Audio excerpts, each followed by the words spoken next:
हाँ, तो dear students, हम डिस्कस कर रहे हैं कोवलेंसी को। तो अब हम नई कोवलेंसी डिस्कस करते हैं, that is for the sulphur. Sulphur के लिए सल्फर का एटॉमिक नंबर 16। इसका कन्फिग्रेशन होता है 1s2 2s2 2p6 3s2 and 3p4। इसमें 3d ऑर्बिटल भी मिलेगा, but it is a vacant orbital. यहाँ इसका यूज़ है, ये वैलेंस शेल हो गया, बाहर का शेल। तो अगर हम वैलेंस शेल को कंसीडर करें तो ये है 3s ऑर्बिटल और ये है 3p ऑर्बिटल। 3s ऑर्बिटल में 2 इलेक्ट्रॉन्स हैं और 3p में 4 इलेक्ट्रॉन, 1 2 3 एंड 1 मोर 4। और यहाँ 3d ऑर्बिटल कंप्लीटली वेकेंट है। 5 ऑर्बिटल्स होते हैं 3d ऑर्बिटल में। तो अगर सल्फर सिर्फ इन 2 इलेक्ट्रॉन्स को बॉन्डिंग में इन्वॉल्व करती है, अनपेयर्ड को, तो उसकी कोवलेंसी होगी 2। जैसे अगर हम एग्जाम्पल लिखें यहाँ H2S, तो sulphur 1 electron 2 electron, 1 paired electron another pair electron, और ये इलेक्ट्रॉन बॉन्डिंग में गया और ये इलेक्ट्रॉन भी बॉन्डिंग में गया। देयरफॉर अनपेयर्ड इलेक्ट्रॉन जितने हैं वो बॉन्डिंग में चले जाते हैं। सल्फर के अब टोटल इलेक्ट्रॉन हो गए 8, 6 अपने और 2 बॉन्डिंग के बाद, कोवेलेंट बॉन्ड बनने के बाद। लेकिन due to the availability of vacant 3d orbital, sulphur अपनी कोवेलेंसी को एक्सपेंड कर लेता है और अब ये 3p ऑर्बिटल का इलेक्ट्रॉन 3d तक चला जाता है। Now the electronic configuration is like this one. It is paired electron, 3s के इलेक्ट्रॉन पेयर्ड ही हैं और यहाँ एक इलेक्ट्रॉन अब रह गया क्योंकि एक इलेक्ट्रॉन आगे गया था। ये एज इट इज़, ये एज इट इज़ और एक आ गया। मतलब अब सल्फर 4 अनपेयर्ड इलेक्ट्रॉन के साथ है एंड नाउ द कोवलेंसी इज 4। अब इस केस में कोवलेंसी 4 और अबव केस में कोवलेंसी थी 2। इसका एग्जाम्पल लें अगर हम, तो हम SF4 ले सकते हैं। सल्फर के वैलेंस शेल के इलेक्ट्रॉन 1 2 3 4 5 6 और इसमें से फ्लोरीन ने बॉन्डिंग कर ली 1 2 3 एंड 4। ये फ्लोरीन के एक एक इलेक्ट्रॉन्स। अब सल्फर के पास अगर हम काउंट करें तो इट इज़ नाउ 6 7 8 9 10 इलेक्ट्रॉन्स हो गए। तो ये एक्सपेंडेड ऑक्टेट हो गया, एक्सपेंडेड कोवलेंसी भी हो गया। ऑक्टेट भी एक्सपेंड कर गया और कोवलेंसी भी एक्सपेंड कर गई। In the case of sulphur, ये वाला इलेक्ट्रॉन जो 3s का इलेक्ट्रॉन है, ये भी अनपेयर्ड होकर 3d तक जा सकता है। इन दैट केस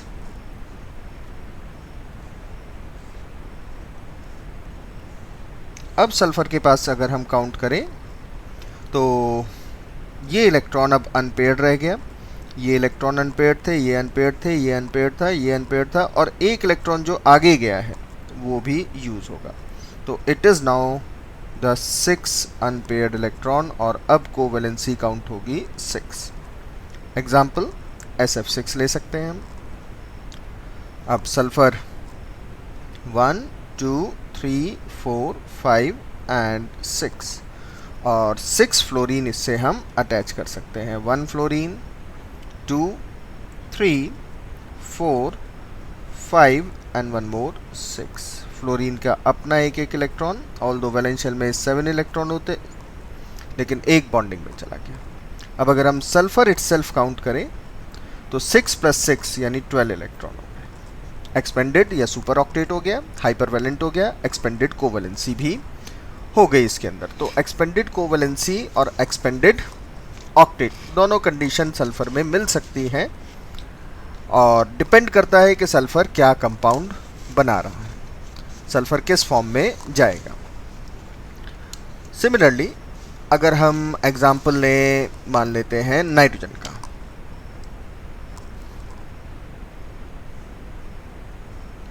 जैसे हमने लिया नाइट्रोजन। तो नाइट्रोजन में कन्फिग्रेशन होगा 1s2, 2s2 एंड 2p3। इसमें कोई d ऑर्बिटल नहीं होता, सेकेंड पीरियड का एलिमेंट है तो d ऑर्बिटल मिलने का सवाल ही नहीं होता यहाँ। वैलेंशियल ये है, तो ये कम से कम अपनी एक्सपेंडेड कोवैलेंसी पर नहीं जा सकता। इसके पास यहाँ दो पेयर्ड इलेक्ट्रॉन है, एक अनपेयर्ड, एक अनपेयर्ड, एक unpaired. This orbital is 2s and this is 2p। अब अगर ये अमोनिया बनाता है तो it is using the 3 electrons. Covalency is 3। Nitrogen total 5 वैलेंशियल के electron, 1 hydrogen, second hydrogen and the third hydrogen, 8 electrons. तो ये कभी 8 से ज़्यादा ऊपर जाएगा नहीं क्योंकि जगह नहीं है इसके पास एकोमोडेशन की। सेकेंड शेल में 8 इलेक्ट्रॉन से ज़्यादा नहीं रख सकते। But if it is forming the ammonium ion NH4+, तो ये नाइट्रोजन 1 इलेक्ट्रॉन, 2 इलेक्ट्रॉन, ये पेयर ऑफ इलेक्ट्रॉन और 3 सिंगल इलेक्ट्रॉन, ये एक हाइड्रोजन के साथ, ये एक हाइड्रोजन के साथ और एक ये हाइड्रोजन के साथ, और एक कोऑर्डिनेट बॉन्ड बनेगा H+ के साथ। And this coordinate bond is consider as a covalency. तो अब यहाँ पर नाइट्रोजन की कोवैलेंसी मैक्सिमम 4 हो चुकी है। 4 से ज़्यादा कोवैलेंट बॉन्ड नाइट्रोजन नहीं बना सकता है। तो ये था हमारे पास कोवैलेंसी के रिगार्डिंग, जिसको हम टाइम टू टाइम आगे भी पढ़ते रहेंगे। अब जो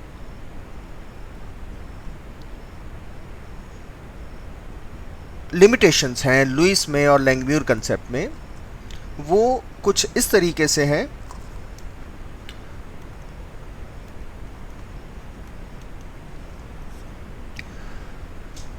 जैसे कि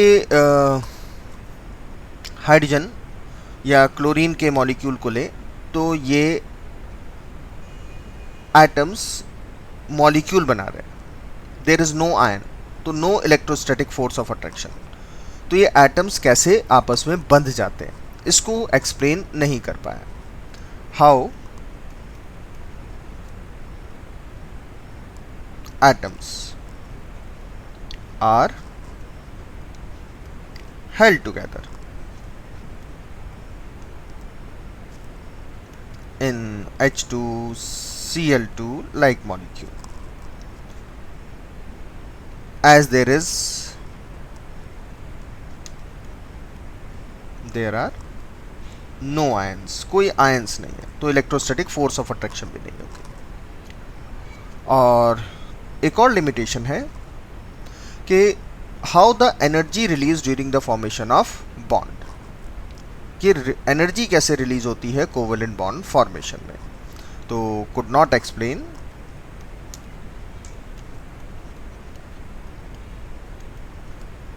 the energy release during covalent bond formation.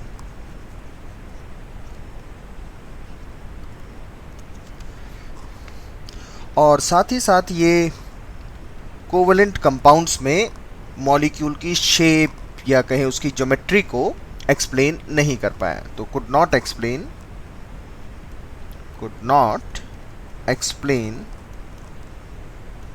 The shape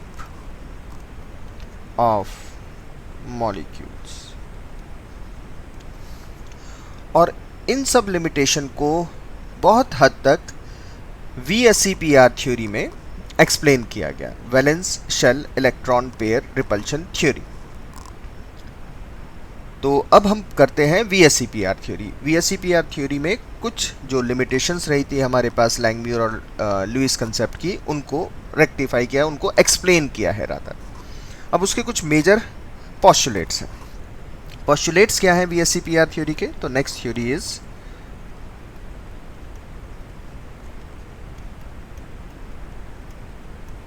VSEPR theory. Major postulates.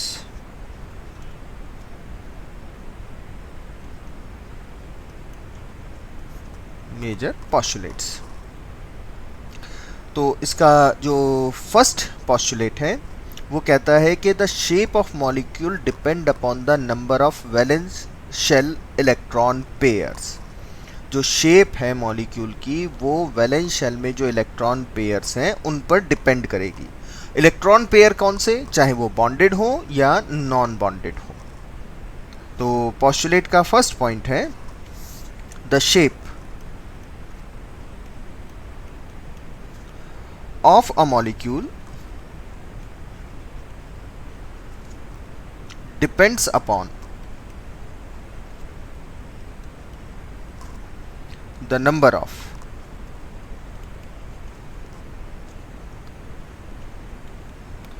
valence shell electrons. Valence shell electrons. Electrons pair rather. अब इलेक्ट्रॉन पेयर कौन से, चाहे वो बॉन्डेड हो या वो नॉन बॉन्डेड हो.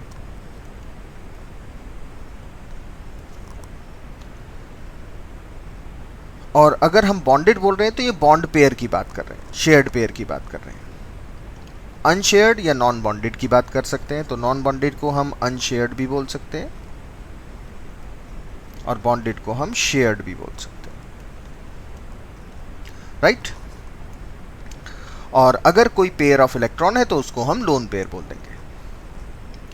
इसका सेकंड पॉइंट है जो हमारे पास बॉन्डेड इलेक्ट्रॉन है या अनबॉन्डेड इलेक्ट्रॉन है. अब इलेक्ट्रॉन है तो नेचुरली सब पर चार्ज सेम होगा, negative charge.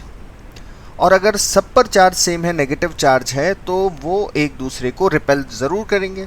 Electrostatic force of repulsion होगी जिससे वो एक दूसरे से मैक्सिमम डिस्टेंस अटेन करने की कोशिश करते हैं. और इस तरीके से अपने आप को स्पेस में ओरिएंट करेंगे अराउंड द सेंट्रल एटम कि उनके जो इलेक्ट्रॉन पेयर है, चाहे वो बॉन्डेड हो या लोन पेयर हो, उनके बीच में रिपल्शन कम से कम लगे. क्योंकि रिपल्शन कम से कम होगा तो स्टेबिलिटी ज़्यादा से ज़्यादा होगी. तो इलेक्ट्रॉन पेयर्स, अब इसमें हम इलेक्ट्रॉन पेयर दोनों की बात कर रहे हैं, बॉन्डेड भी और नॉन बॉन्डेड भी. तो electron pairs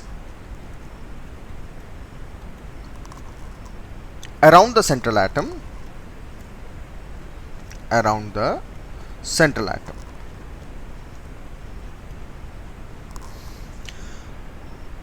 exert a repulsive force.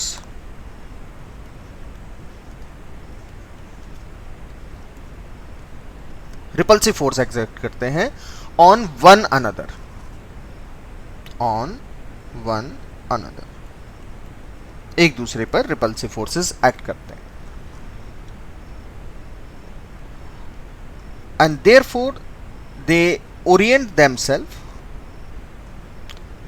in the space in such a way so that they feel the minimum repulsion. तो अब हम आगे लिख सकते हैं इसमें they arrange around central atom such that they feel minimum repulsion. ठीक. तो दो पॉइंट हो गए कि सेंट्रल एटम है, उसके चारों तरफ बॉन्डेड इलेक्ट्रॉन भी है और अनबॉन्डेड भी है. दूसरा पॉइंट हुआ बॉन्डेड और अनबॉन्डेड इलेक्ट्रॉन सेंट्रल एटम के चारों तरफ इस तरीके से अपने आप को ओरिएंट करेंगे कि उनके बीच की रिपल्शन मिनिमम हो. अब रिपल्शन कहाँ ज़्यादा लगेगी, कहाँ कम लगेगी? भाई जहाँ ज़्यादा लगेगी वहाँ दूरी बढ़ेगी. रिपल्शन जितना ज़्यादा होगा उतने दूर जाएंगे. रिपल्शन जितना कम होगा उतने दूर कम जाएंगे या उतना क्लोज रहेंगे. तो रिपल्शन का जो फोर्स का मैग्नीट्यूड है, रिपल्सिव फोर्स का जो मैग्नीट्यूड है,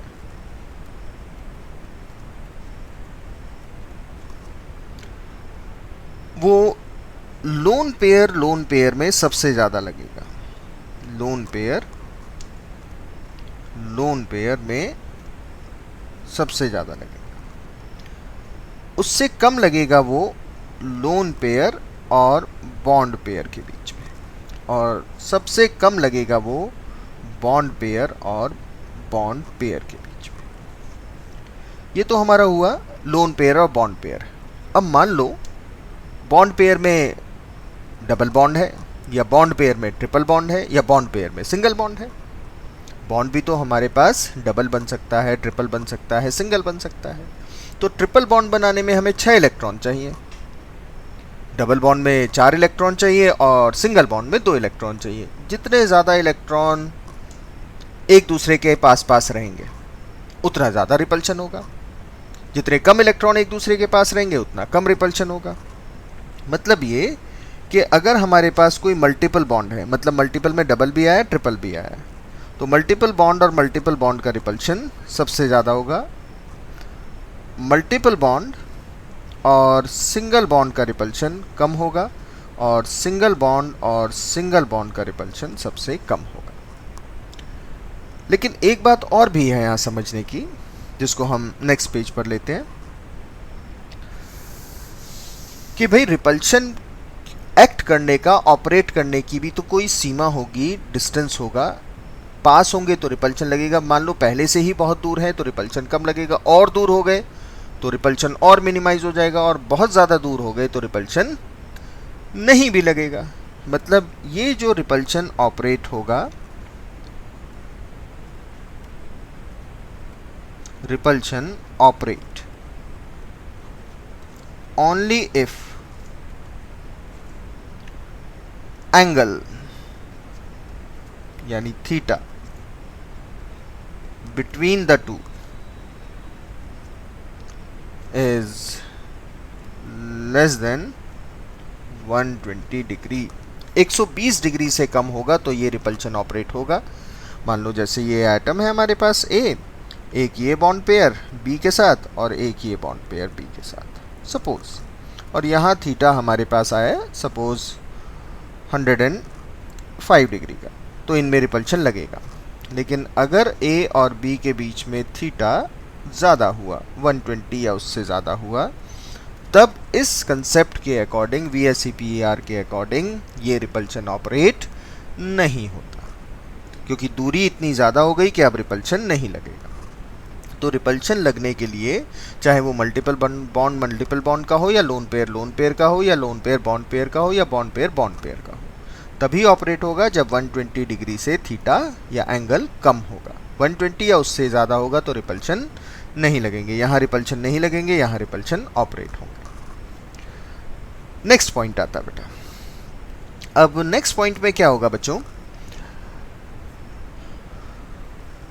अगर हमारा सेंट्रल एटम, पोस्टुलेट्स कर रहे हैं हम, ध्यान रखना, अगर हमारा सेंट्रल एटम लिंक होता है, बॉन्ड बनाता है सिमिलर एटम से, उसके सराउंडिंग में सारे एक जैसे एटम हैं, जैसे मीथेन के सराउंडिंग में सारे एक जैसे एटम है, यानी कार्बन के सराउंडिंग में सारे हाइड्रोजन है, इस तरीके से। तो अगर सेंट्रल एटम सिमिलर एटम से सराउंड करता है, और अगर हमने यहाँ एक फ्लोरीन लगाकर हाइड्रोजन लगा दिए बाकी 3, तो ये डिसिमिलर हो गया। हम इसकी बात कर रहे हैं अभी। तो अगर atom, central atom surrounding atom से सराउंडेड है, सराउंडिंग एटम सिमिलर हैं आपस में, और सेंट्रल एटम के पास कोई लोन पेयर नहीं बचा, देखो 4 इलेक्ट्रॉन थे, चारों के चारों बॉन्डिंग में चले गए, तो कोई लोन पेयर नहीं है, उस केस में मॉलिक्यूल की जो शेप आती है वो एकदम रेगुलर आती है, सिमेट्रिकल आती है, और उसको हम बोलते हैं ये एक रेगुलर ज्योमेट्री है। रेगुलर ज्योमेट्री कहने का मतलब है कि सारी बॉन्ड लेंथ आपस में बराबर होंगी क्योंकि सेम एटम है, सारे एंगल आपस में बराबर होंगे क्योंकि सभी एटम सेम है, सभी सिंगल बॉन्डेड है। लेकिन अगर एक भी एटम अलग हो गया तो बॉन्ड लेंथ में डिफरेंस आएगा। C और F की बॉन्ड लेंथ C और H की बॉन्ड लेंथ से डिफर करेगी, और इनके बीच का जो एंगल है वो भी आइडेंटिकल नहीं होगा। और अगर सारे बॉन्ड एंगल और सारी बॉन्ड लेंथ सेम नहीं है, तब हम उसको बोलते हैं कि ये एक इर्रेगुलर है, और ये इसको हम बोलते हैं ये एक रेगुलर ज्योमेट्री है। तो अगर सेंट्रल एटम डिफरेंट एटम, एक या एक से ज़्यादा डिफरेंट एटम से सराउंडेड हो, या उसमें लोन पेयर आ जाए, जैसे नाइट्रोजन के साथ 3 हाइड्रोजन लगा दिया, 3 हाइड्रोजन तो हमने लगा दिया आइडेंटिकल हैं, लेकिन इसमें एक लोन पेयर आ गया, तब भी हम इसको रेगुलर ज्योमेट्री नहीं बोलेंगे।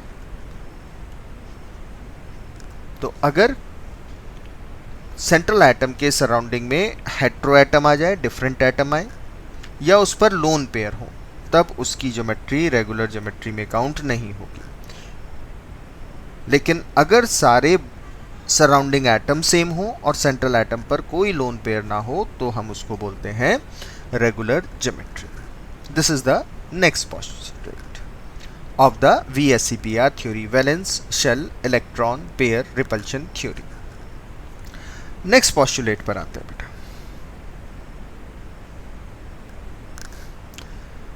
नेक्स्ट पोस्टुलेट कहता है, अगर किसी मॉलिक्यूल में मल्टीपल बॉन्ड है, मल्टीपल मतलब एक से ज़्यादा, मतलब वो डबल बॉन्ड है या ट्रिपल बॉन्ड है, जैसे अगर हम लिखें कार्बन डाइऑक्साइड, तो इसको बोलेंगे हम ये मल्टीपल बॉन्ड है। जैसे हमने ओजोन लिखा, एक सिंगल बॉन्ड से दिखा दिया, एक डबल बॉन्ड से दिखा दिया, ऐसे। तो ये मल्टीपल बॉन्ड, ये मल्टीपल बॉन्ड, ये मल्टीपल बॉन्ड। आप कह सकते हो कि जैसे ट्रिपल बॉन्ड है, वो भी मल्टीपल बॉन्ड है, और ये सिंगल बॉन्ड हो गया। तो a multiple bond, according to this theory हम बात कर रहे हैं, a multiple bond is treated as it is a single electron pair. A multiple bond is treated as it is a single electron pair, and the 2 or 3 electron pair of multiple bond are treated as single super pair. Multiple bond को हम single electron pair की तरह से treat करेंगे। इस theory की बात कर रहे हैं, पोस्टुलेट की बात कर रहे हैं।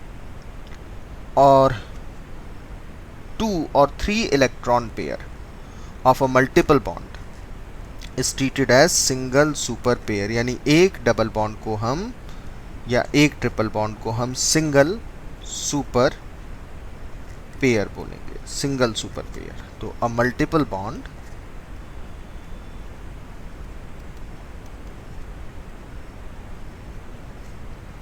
Is treated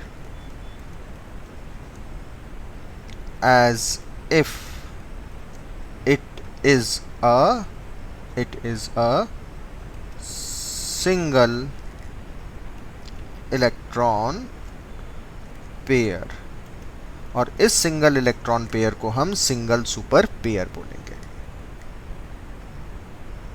right? जैसे हमने ओजोन का ही एग्जांपल यहां लिया। तो अगर हम VSEPR थ्योरी के हिसाब से चलते हैं, तो central atom is considered to have, central oxygen atom is considered to have 2 bonded pair and 1 lone pair। ये हम स्ट्रक्चर ऑलरेडी ड्रॉ कर चुके हैं। ये बनता है लुईस कंसेप्ट के अकॉर्डिंग, जिसमें हमने ANSU फाइंड आउट किया था। तो अगर हम ओजोन का केस लेते हैं, तो ओजोन में एक डबल बॉन्ड है और एक सिंगल बॉन्ड है, लेकिन VSEPR थ्योरी इस डबल बॉन्ड को भी एक सिंगल सुपर पेयर मानती है, यानी इसके अंदर कितने इलेक्ट्रॉन पेयर कंसीडर करेगा VSEPR थ्योरी? सिर्फ 2 बॉन्डेड पेयर्स, 2 बॉन्ड पेयर्स। तो अगर सवाल आता है आपको according to VSEPR theory, double bond है तो वो एक बॉन्ड पेयर में काउंट होगा, सिंगल बॉन्ड है वो एक बॉन्ड पेयर में काउंट होगा, और ट्रिपल बॉन्ड है वो एक बॉन्ड पेयर में काउंट होगा VSEPR थ्योरी के अकॉर्डिंग। लेकिन डबल बॉन्ड को उन्होंने एक स्पेशल नाम दिया, जिसको बोला सिंगल सुपर पेयर। तो इसमें पूछे कितने सिंगल सुपर पेयर हैं ओजोन में? एक सिंगल पेयर है।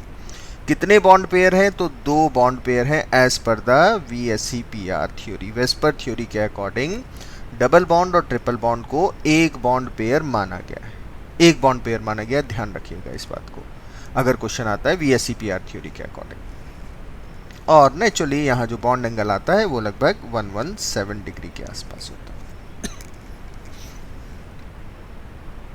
तो ये सब कुछ थे हमारे पास major postulates of VSEPR theory. अब इनकी एप्लीकेशन हम बेसिकली हाइब्रिडाइजेशन में सीखते हैं। कहाँ सीखते हैं हम? हाइब्रिडाइजेशन में। तो हाइब्रिडाइजेशन तक आपको इसको याद रखना, मतलब नॉट बाय मीन इसके ओनली हाइब्रिडाइजेशन उसके बाद भूल जाओ, नहीं, सॉरी, आपको याद तो हमेशा ही रखना है, लेकिन इस पर्टिकुलर चीज को हम यूटिलाइज करेंगे किस जगह पर? जब हम हाइब्रिडाइजेशन करेंगे। अब बात आती है इसके बाद की थ्योरी, दूसरी थ्योरी की, और दूसरी थ्योरी है, नई थ्योरी है VBT, valence bond theory.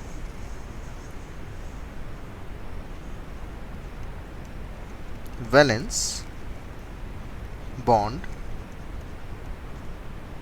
Theory, जिसको हम इन शॉर्ट वीबीटी बोलते हैं।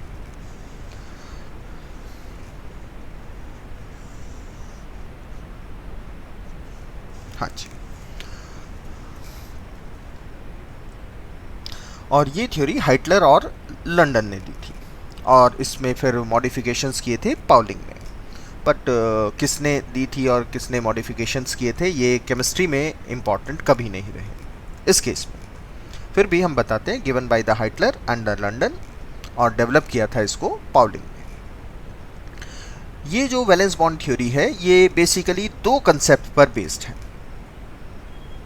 बेसिकली ये दो कंसेप्ट पर बेस्ड है। एक कंसेप्ट है इन टर्म्स ऑफ एनर्जी, और दूसरा कंसेप्ट है in terms of orbital overlap. तो दो कंसेप्ट पर बेस्ड है, based on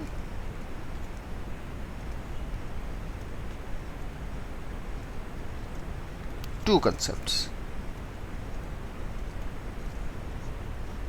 The first concept is the energy consideration,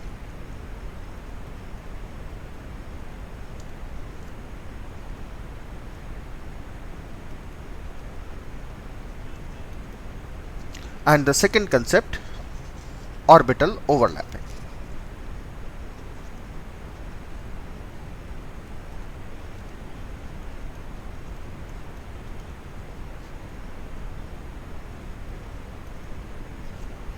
हम स्टेप बाय स्टेप दोनों कंसेप्ट को, both the concept we will study, energy consideration भी करेंगे और ऑर्बिटल ओवरलैपिंग भी करेंगे। तो सबसे पहले हम बात करते हैं बॉन्ड के बनते समय एनर्जी का क्या रोल है, कैसे हम एनर्जी को काउंट करेंगे, कैसे हम एनर्जी को देखेंगे, और उस एनर्जी के बेसिस पर हम क्या कंक्लूजन निकालेंगे। जो कंसिडरेशन लैंगम्यूर और लुईस के कंसेप्ट में नहीं थी, इस थ्योरी में उसको यूज किया गया है कि बॉन्ड बनते समय एनर्जी का क्या रोल है, कैसे एनर्जी को हम कंसीडर करते हैं। तो ऑन द एनर्जी कंसिडरेशन, अगर हम एनर्जी कंसिडरेशन की बात करें तो फर्स्ट कंसेप्ट को यूज करें, एनर्जी कंसिडरेशन।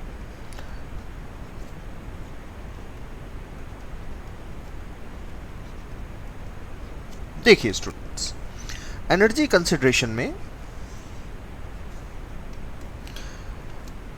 दो तरह की एनर्जीज यहां काउंट होंगी नेचुरली, एक अट्रैक्शन फोर्स की वजह से और एक रिपल्शन की वजह से। अट्रैक्शन हम जानते हैं अपोजिट फोर्सेस में आएगा, अपोजिट चार्जेस में आएगा। अट्रैक्शन अपोजिट चार्जेस में आएगा और रिपल्शन सिमिलर चार्जेस में आएगा।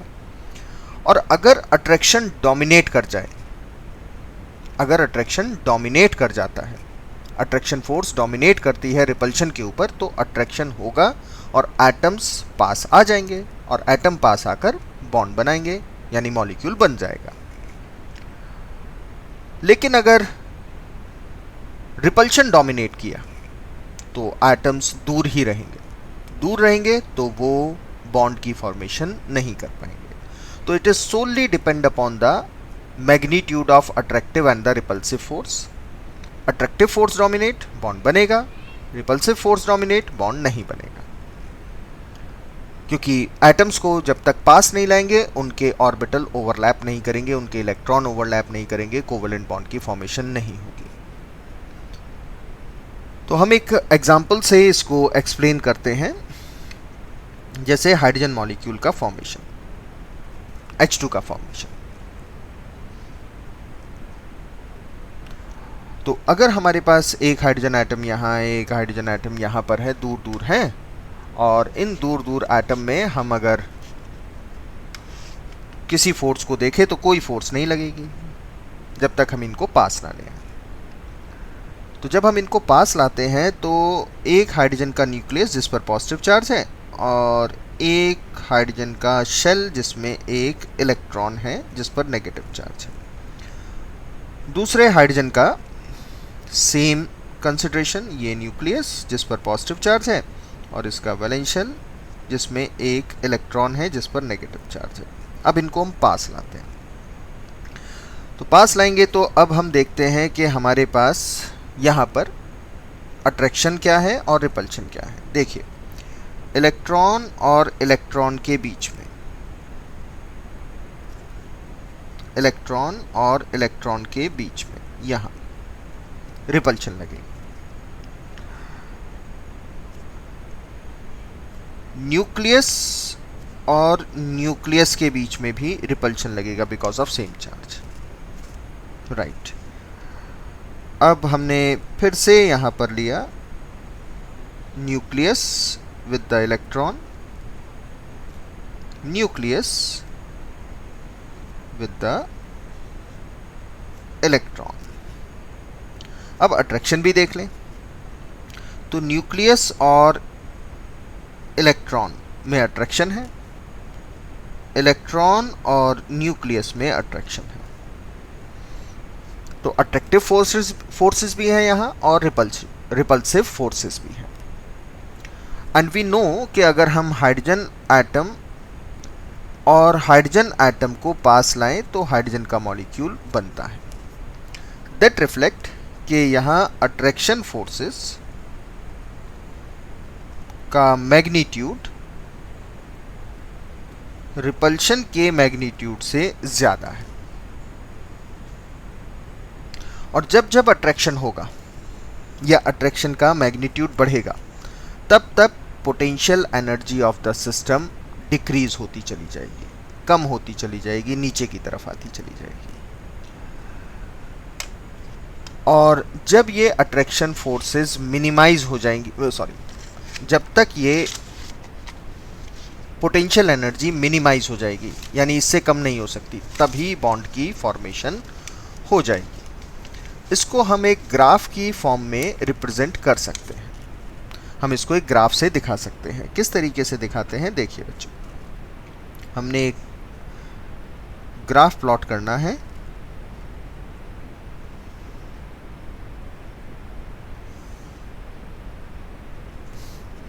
इंटरन्यूक्लियर डिस्टेंस वर्सेस एनर्जी का। तो यहां हम ले लेते हैं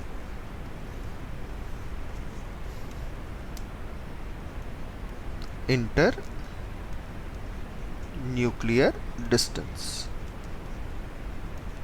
और यहां हम लेते हैं एनर्जी, राइट। और ये हो गई हमारे पास एक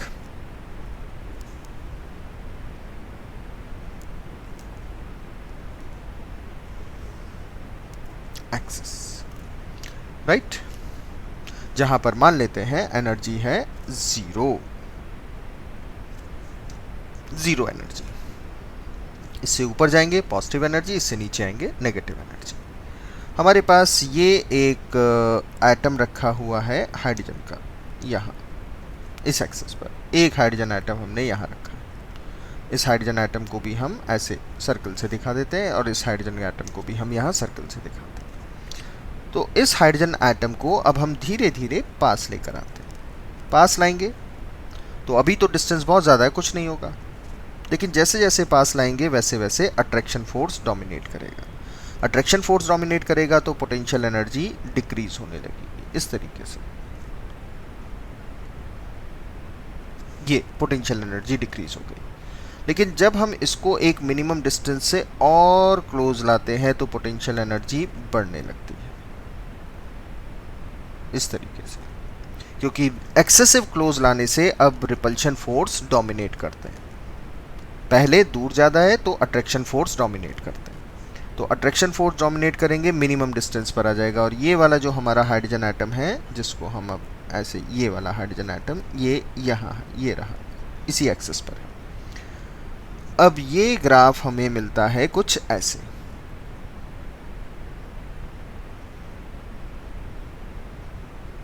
इस टाइप से हमें ग्राफ मिलता है और ये डिस्टेंस पर पोटेंशियल एनर्जी मिनिमम हो गई। पोटेंशियल एनर्जी मिनिमम हो गई।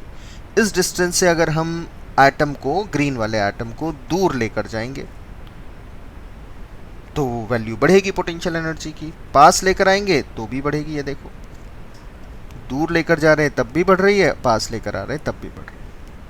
ये एक मिनिमम डिस्टेंस हो गया, मिनिमम पोटेंशियल एनर्जी हो गई।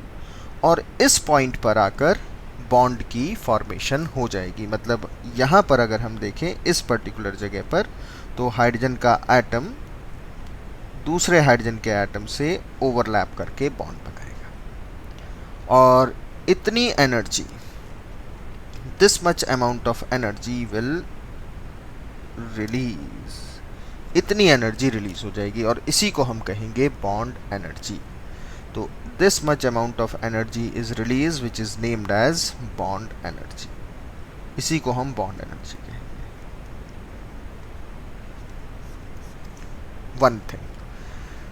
सेकेंड थिंग, यहां पर अब आकर अट्रैक्शन फोर्स और repulsion force are in equilibrium, मतलब अट्रैक्शन और रिपल्शन बराबर हो जाते हैं। अगर हम इससे दूर ले जाते हैं तो अट्रैक्शन होगा, पास खींच लेगा।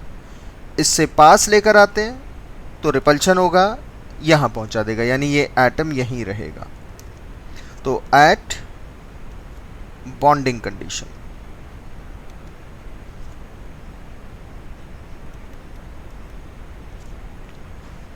magnitude of force of attraction is equal to force of repulsion। Attraction और रिपल्शन बराबर हो जाते हैं। इस तरीके से बॉन्ड बनता है।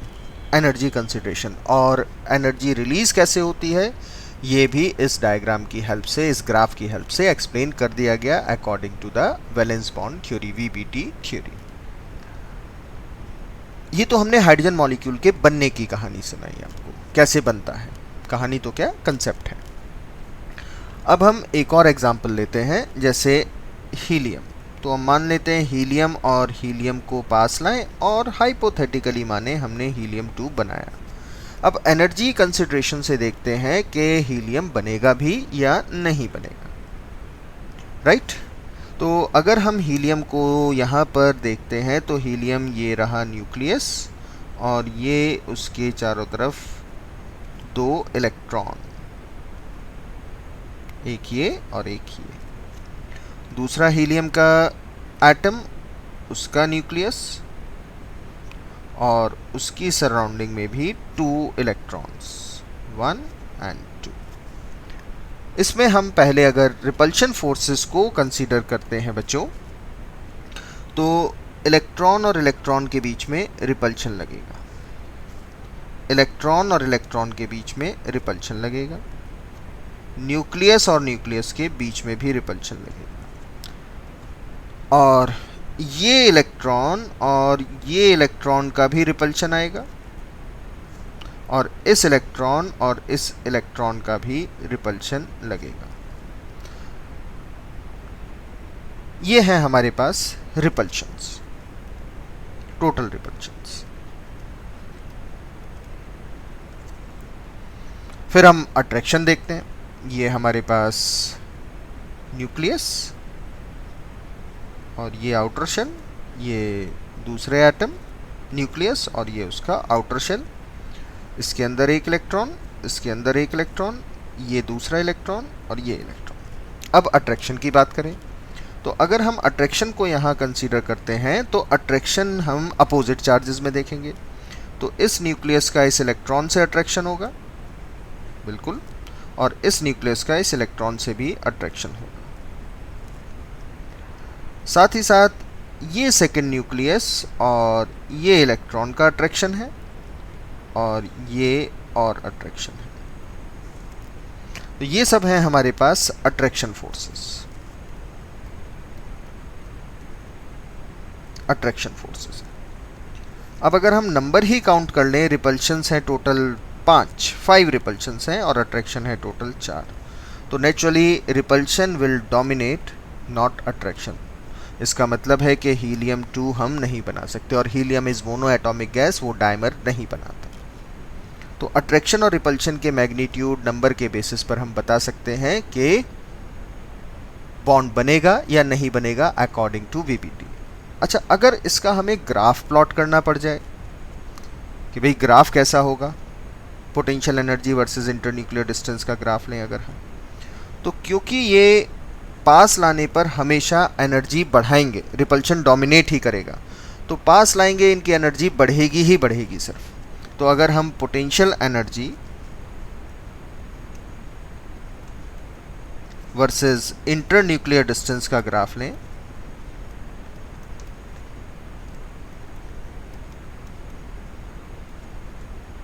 तो अगर हमने एक हीलियम यहाँ रखा है, एक हीलियम यहाँ रखा है, और पास लाएंगे तो इनकी अट्रैक्शन फोर्सेस नहीं बढ़ने वाली, इनकी रिपल्शन ही बढ़ेगा, और रिपल्शन बढ़ेगा तो एनर्जी सिर्फ बढ़ेगी।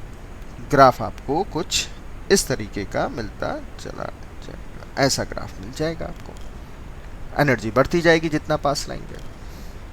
तो ये सारा था हमारे पास एनर्जी का कंसेप्ट, एनर्जी के हिसाब से बॉन्ड कैसे बनता है, एनर्जी रिलीज होगी या एब्जॉर्ब होगी। नेचुरली एनर्जी रिलीज होगी अगर बॉन्ड बनेगा तो।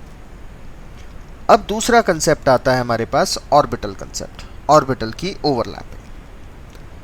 जब भी हम दो एटम को पास लाते हैं तो उनके इलेक्ट्रॉन्स ओवरलैप करते हैं। तो इलेक्ट्रॉन्स कहाँ रहते हैं? ऑर्बिटल्स में रहते हैं। तो बेसिकली ऑर्बिटल की ओवरलैपिंग होती है, और ये ओवरलैपिंग, एटॉमिक ऑर्बिटल की ओवरलैपिंग दो तरह से हो सकती है। एक हो सकती है हेड ऑन, एक हो सकती है साइडवेज, जिसको हम लेटरल भी बोलते हैं। हेड ऑन को हम एंड टू एंड भी बोलते हैं। तो कोवलेंट बॉन्ड बनते समय जो ऑर्बिटल की ओवरलैपिंग होती है उसमें दो तरह के बॉन्ड बनाते हैं, एक सिग्मा बॉन्ड जो हेड ऑन से बनेगा और एक पाई बॉन्ड जो साइडवेज ओवरलैपिंग से बनेगा।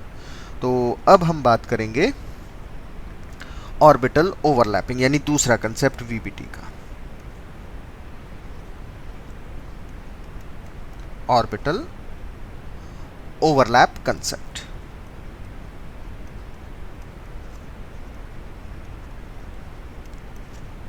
ऑर्बिटल ओवरलैप कंसेप्ट की बात करेंगे अब हम। तो when two atom approach to each other, एक दूसरे के पास आते हैं और एक मॉलिक्यूल बनाते हैं। इसमें जो कंबाइनिंग एटम्स हैं उनके एटॉमिक ऑर्बिटल पार्शियल ओवरलैपिंग में जाते हैं, मर्ज होते हैं एक दूसरे को, ओवरलैप होते हैं। और जितनी ज़्यादा ओवरलैप हो जाएंगे ऑर्बिटल्स उतना स्ट्रॉन्ग बॉन्ड बन जाएगा, जितने कम ओवरलैप होंगे उतना वीक बॉन्ड बनेगा। तो greater the extent of overlapping, stronger will be the bond, lesser the overlapping, weaker the bond. तो सबसे पहले अगर हम बात करें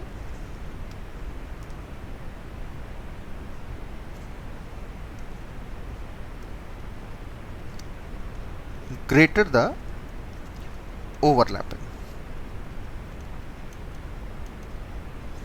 of atomic orbitals, जितने ज़्यादा एटॉमिक ऑर्बिटल्स ओवरलैप करेंगे उतना ज़्यादा स्ट्रॉन्ग बॉन्ड बनेगा। और लेसर द ओवरलैपिंग, जितनी कम ओवरलैपिंग होगी of atomic orbitals, weak bond बनेगा। अब ये overlapping of atomic orbital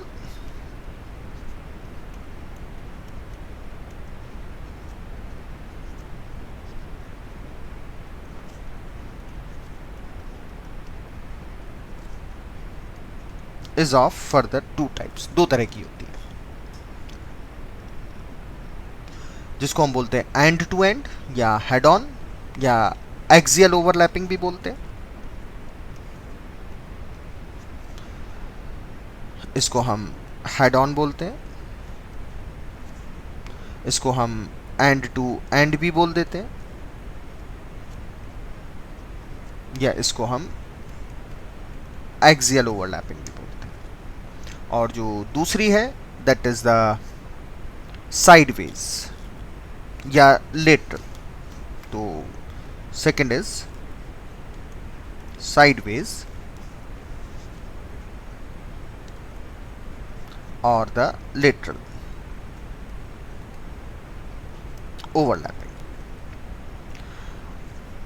atomic orbital overlap करेंगे तो हम हेड ऑन भी कर सकते हैं, साइडवेज भी कर सकते हैं। अब एक एक करके दोनों को समझाते हैं मतलब क्या है। तो फर्स्ट पार्ट पर आते हैं हम हेड ऑन पर। Head on overlapping. Head on overlapping में एस ऑर्बिटल एस से ओवरलैप कर सकता है, एस ऑर्बिटल पी से ओवरलैप कर सकता है और पी ऑर्बिटल पी से ओवरलैप कर सकता है। यहाँ आपको ध्यान देने की ज़रूरत है कि p ऑर्बिटल हमारे पास तीन ओरिएंटेशन से मिलते हैं। हम जानते हैं एक px होता है, एक py होता है और एक pz होता है। pz को कन्वेंशनली हम अलोंग इंटरन्यूक्लियर एक्सिस कंसिडर करते हैं, which we have already gone through in the atomic orbital. तो स्पेसिफिकली यहाँ पर pz होना चाहिए और ये भी pz और ये भी pz होना चाहिए, इंटरन्यूक्लियर एक्सिस पर होना चाहिए। किस तरीके से ओवरलैप करेंगे? अगर हमारे पास मान लो एक s ऑर्बिटल ये है जिसमें एक इलेक्ट्रॉन है और दूसरा s ऑर्बिटल ये है, स्फेरिकल होते हैं, और ये इस टाइप से ओवरलैप कर जाए। ये हमारे पास हो गया शेडेड एरिया, कॉमन एरिया जहाँ इलेक्ट्रॉन्स हैं। तो इस ओवरलैपिंग से जो बॉन्ड बनता है उसको हम बोलते हैं सिग्मा। विच बॉन्ड? सिग्मा। जैसे हाइड्रोजन और हाइड्रोजन का ओवरलैप हुआ, हाइड्रोजन का कन्फिग्रेशन 1s1, इसका भी 1s1, मतलब s में एक इलेक्ट्रॉन और दूसरे s में भी एक इलेक्ट्रॉन। तो ये वाला इलेक्ट्रॉन और ये वाला इलेक्ट्रॉन ओवरलैप करेगा, एक ये होगा एक ये होगा। जब हम इनको ओवरलैप करते हुए दिखाएंगे तो ऐसे दिखाएंगे, और एक क्लॉकवाइज और एक एंटी क्लॉकवाइज। तो हाइड्रोजन और हाइड्रोजन मिलकर जब बनाएंगे H2, तो इस सिंगल बॉन्ड को हम कहेंगे सिग्मा बॉन्ड है। ये बन गया सिग्मा बॉन्ड। और ये है हमारे पास head on overlapping. Another example, जैसे अब हम S और PZ का ओवरलैपिंग करें तो S हो गया हमारे पास ये स्फेरिकल, इसमें एक इलेक्ट्रॉन है, और ये हुआ हमारे पास p ऑर्बिटल, इसमें भी एक इलेक्ट्रॉन है, ये pz है। ये रही हमारे पास इंटरन्यूक्लियर एक्सिस। अब जब ये ओवरलैप करेंगे तो इनकी ओवरलैपिंग कुछ ऐसे होती है, और वही शेडेड एरिया में हमें दो इलेक्ट्रॉन्स मिल जाते हैं, एक यहाँ ऐसे और एक ऐसे, एक क्लॉकवाइज और एक एंटी क्लॉकवाइज। और अब भी हमें बॉन्ड बनता है सिग्मा। एक एग्जांपल से और क्लियर करते हैं। जैसे हमें मान लो बनाना है हाइड्रोजन फ्लोराइड, तो हाइड्रोजन को और फ्लोरीन को मिलाएंगे हम। तो हाइड्रोजन का कन्फिग्रेशन 1s1, फ्लोरीन का 1s2, 2s2 एंड 2p5। तो s ऑर्बिटल में एक इलेक्ट्रॉन है, ये रहा। आप इसको ऐसे दिखा सकते हैं, यहाँ पर एक इलेक्ट्रॉन है, क्लॉकवाइज या एंटी क्लॉकवाइज। ये रहा p ऑर्बिटल, p में टोटल 5 इलेक्ट्रॉन है, 1 2 3 4 5, और एक यही है अनपेयर्ड। तो p ऑर्बिटल ये रहा हमारे पास, और इसमें भी एक इलेक्ट्रॉन है। इनकी ओवरलैपिंग होगी, और जब ओवरलैपिंग होगी तो ऐसे ओवरलैपिंग होगी, electron with the opposite spin overlap कर जाएंगे। तो जब H और F कंबाइन होंगे तो हाइड्रोजन का s ऑर्बिटल और फ्लोरीन का p ऑर्बिटल होगा, और एक सिंगल बॉन्ड बनेगा, जिसको हम फिर से क्या कहेंगे? सिग्मा बॉन्ड कहेंगे। राइट। सेम अब हम अब हम PZ और PZ की ओवरलैपिंग दिखाते हैं, और इसमें हम एग्जांपल ले सकते हैं फ्लोरीन के मॉलिक्यूल की फॉर्मेशन। F और F कंबाइन होंगे और F2 बनेंगे। इस तरीके से कंबाइन होते हैं। जैसे अब हमारे पास फ्लोरीन का कन्फिग्रेशन है, that is 1s2 2s2 and 2p5। दूसरा फ्लोरीन भी हो गया 1s2 2s2 and 2p5, same configuration. तो यहाँ पर हमने p ऑर्बिटल बना लिया जिसके पास है टोटल 5 इलेक्ट्रॉन, जिसमें से एक इलेक्ट्रॉन ही अनपेयर्ड है। इधर भी हमने बना लिया 1 2 3 4 5। बनाने का इस तरीके से मतलब सिर्फ ये है कि ये और ये ओवरलैप करेंगे, यानी अब हमारे पास PZ और PZ ओवरलैप करेंगे। इसके अंदर एक इलेक्ट्रॉन है, इसके अंदर भी एक इलेक्ट्रॉन है, और जब ये ओवरलैप करेंगे तो इनकी ओवरलैपिंग कुछ ऐसे आएगी। This is the common area जहां पर एंटी पैरेलल इलेक्ट्रॉन आ जाएंगे एक एक, और अब भी बॉन्ड बनेगा हमारे पास सिग्मा, यानी जब फ्लोरीन बनता है F और F मिलकर फ्लोरीन का मॉलिक्यूल बनता है तो सिंगल बॉन्ड आता है, that is named as sigma bond. तो इस तरीके से हम सिग्मा बॉन्ड की फॉर्मेशन कर लेते हैं। ये सिग्मा बॉन्ड है, यानी सिंगल बॉन्ड जो भी है वो सिग्मा बॉन्ड है। SS की ओवरलैपिंग, S और PZ की ओवरलैपिंग, PZ और PZ की ओवरलैपिंग। हमने आज PZ स्पेसिफिकली इसलिए लिया क्योंकि कन्वेंशनली माना गया है कि PZ is along the internuclear axis. ये तो था हमारे पास end to end overlapping, end to end overlapping. अब हम बात करते हैं साइडवेज ओवरलैपिंग की। Now we talk about the sideways overlapping, यानी अब हम बात करेंगे पाई बॉन्ड की।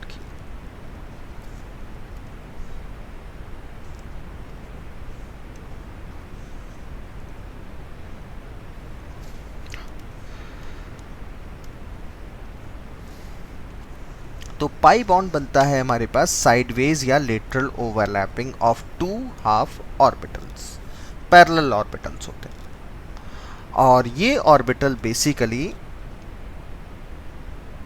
लाई perpendicular to the internuclear axis, lie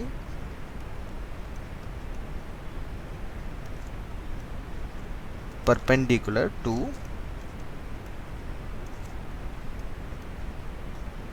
internuclear axis.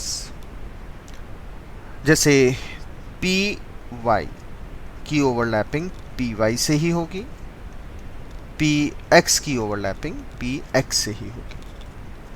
तो अगर हम PY को देखें तो मान लेते हैं ये PY है एक, और ये भी हमारे पास दूसरा PY हो गया। अब इसमें अगर हम इंटरन्यूक्लियर एक्सिस देखें तो ये है हमारे पास इंटरन्यूक्लियर एक्सिस, और ऑर्बिटल है perpendicular to the internuclear axis. इनकी ओवरलैपिंग होगी ऐसे और ऐसे, ऐसे दिखा सकते हैं, ये और ये ओवरलैपिंग। इसको बोलते हैं हम साइडवेज या लेटरल ओवरलैपिंग। अब ये कहाँ कहाँ हो सकती है? ये P और P में हो सकती है, P और D में हो सकती है, D और D में हो सकती है। जब P और P ओवरलैप करते हैं तो पाई बॉन्ड बनता है, जिसको हम P पाई बोल देते हैं। P और D में ओवरलैपिंग होती है तो हम इसको P पाई D पाई बोलते हैं, और D और D में होती है तो हम इसको बोलते हैं D पाई ओवरलैपिंग। साइडवेज ओवरलैपिंग है, साइडवेज ओवरलैपिंग है। तो अब हम कुछ एग्जाम्पल से इसको इलस्ट्रेट करते हैं, सर्टेन एग्जाम्पल से।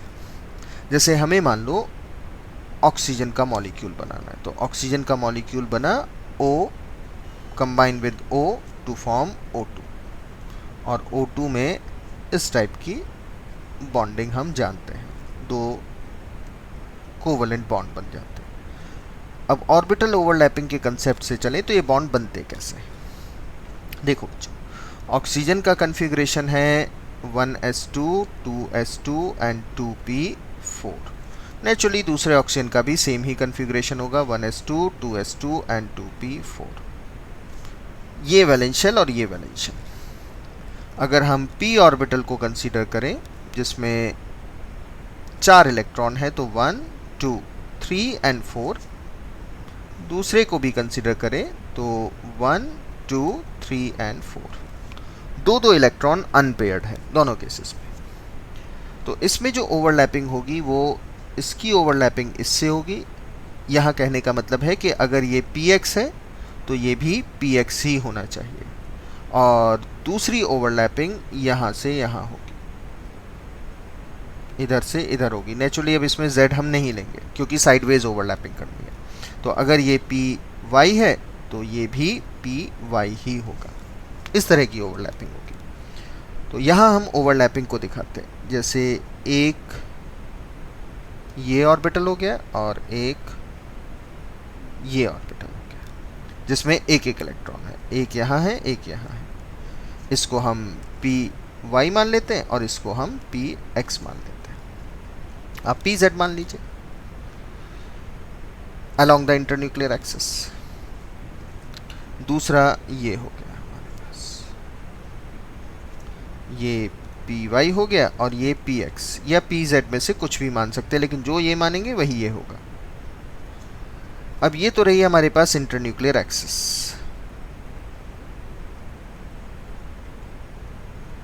तो बेटर है कि हम इसको pz ही कंसीडर कर लें, इसको भी हम pz ही कंसीडर कर लें क्योंकि इंटरन्यूक्लियर एक्सिस कन्वेंशनली माना गया, बट ऐसा कोई दिखाते समय रूल नहीं। अब इन दो की ओवरलैपिंग होगी तो ये तो हेड ऑन है, ये तो सिग्मा बनाएगा। लेकिन अगर आप ये वाली ओवरलैपिंग देखें तो ये है हमारे पास साइडवेज ओवरलैपिंग। ये कभी भी आपस में मिक्स नहीं हो सकते। मतलब अब अगर हम बॉन्ड का रिप्रेजेंटेशन दिखाएं कैसे बॉन्ड बनेगा, तो एक ये ओवरलैप इसके साथ और ये ओवरलैप इसके साथ, इसी को हम बोलते हैं साइडवेज ओवरलैपिंग। विच ओवरलैपिंग? Sideways overlapping. ये है साइडवेज ओवरलैपिंग, और इसी साइडवेज ओवरलैपिंग का नाम दिया है पाई बॉन्ड। लेकिन ये हेड ऑन ओवरलैपिंग को स्टिल हम कहेंगे सिग्मा। मतलब ऑक्सीजन में जो दो बॉन्ड बने हैं उसमें से एक है सिग्मा और एक है पाई। इस तरीके से पाई बॉन्ड की फॉर्मेशन होती है। इस तरीके से हम डबल बॉन्ड बना सकते हैं। Next come to the triple bond.